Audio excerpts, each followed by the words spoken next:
मम्मा मम्मा आप कहाँ जा रहे हो? अनाया, मैं ऊपर छत पे जा रही हूँ। ये कटोरी लेके क्यों जा रहे हो मम्मा?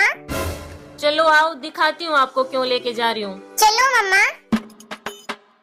आप ये दाल की कटोरी पकड़ो, मैं दूसरी में पानी भर लेती हूँ। ओके मम्मा।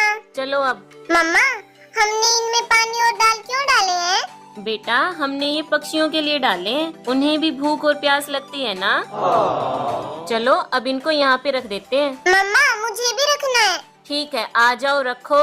ये मम्मा कब आएंगे पक्षी ये खाने के लिए? देखो अनाया, वो आ गए। ये